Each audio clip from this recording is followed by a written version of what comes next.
Albert Einstein once said, everybody's a genius. But if you judge a fish by its ability to climb a tree, it will live its whole life believing that it is stupid. Ladies and gentlemen of the jury, today on trial we have modern day schooling. Glad you could come. Not only does he make fish climb trees, but also makes them climb down and do a 10-mile run. Tell me, school, are you proud of the things you've done?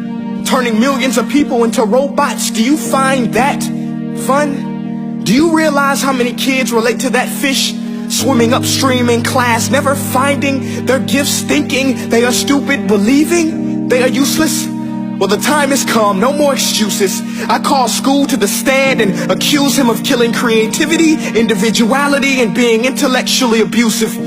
He's an ancient institution that has outlived his usage. So, Your Honor, this concludes my opening statement, and if I may present the evidence of my case, I will prove it. Proceed. Exhibit A. Here's a modern day phone. Recognize it? Here's a phone from 150 years ago. Big difference, right? Stay with me. Here's a car from today, and here's a car from 150 years ago. Big difference, right? Well, get this. Here's a classroom of today, and here's a class we used 150 years ago. Now ain't that a shame? In literally more than a century, nothing has changed. Yet you claim to prepare students for the future? But with evidence like that, I must ask, do you prepare students for the future or the past?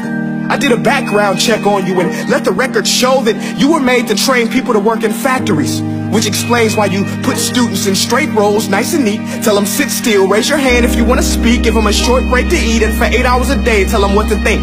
Oh, and make them compete to get an A letter which determines product quality, hence grade A of meat. I get it.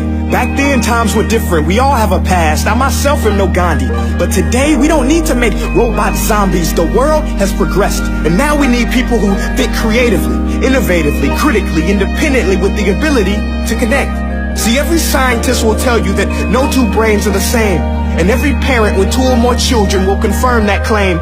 So please explain why you treat students like cookie cutter frames or snapback hats, giving them this one-size-fits-all crap. Watch your language. Sorry, Your Honor, but if a doctor prescribed the exact same medicine to all of his patients, the results will be tragic. So many people will get sick, yet when it comes to school, this is exactly what happens. This educational malpractice, where one teacher stands in front of 20 kids, each one having different strengths, different needs, different gifts, different dreams, and you teach the same thing the same way? That's horrific. Ladies and gentlemen, the defendant should not be acquitted. This may be one of the worst criminal offenses ever to be committed. And let's mention the way you treat your employees. Objection. Overruled. I want to hear this. It's a shame. I mean, teachers have the most important job on the planet, yet they're underpaid? No wonder so many students are short-changed. Let's be honest, teachers should earn just as much as doctors, because a doctor can do heart surgery and save the life of a kid, but a great teacher can reach the heart of that kid and allow him to truly live. See, teachers are heroes that often get blamed, but they're not the problem. They work in a system without many options or rights. Curriculums are created by policymakers, most of which have never taught a day in their life. Just obsessed with standardized tests. They think bubbling in a multiple choice question will determine success. That's outlandish. In fact, these tests are too cruel to be used and should be abandoned, but don't take my word for it. Take Frederick J. Kelly, the man who invented standardized testing, who said, and I quote, "These tests are too cruel to be used and should be abandoned." Ladies and gentlemen of the jury, if we continue down this road, the results will be lethal. I don't have much faith in school, but I do have faith in people.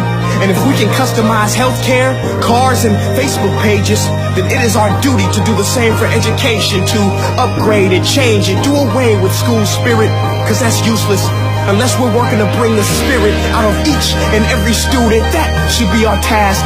No more Common Core. Instead, let's reach the core of every heart in every class. Sure, math is important, but no more than art or dance. Let's give every gift an equal chance. I know this sounds like a dream, but countries like Finland are doing impressive things. They have shorter school days. Teachers make a decent wage. Homework is non-existent, and they focus on collaboration instead of competition. But here's the kicker, boys and girls. Their educational system outperforms every other country in the world. Other places like Singapore are succeeding rapidly. Schools like Montessori, programs like Khan Academy. There is no single solution, but let's get moving. Because while students may be 20% of our population, they are 100% of our future. So let's attend to their dreams, and there's no telling what we can achieve. This is a world in which I believe, a world where fish are no longer forced to climb trees. I rest my case.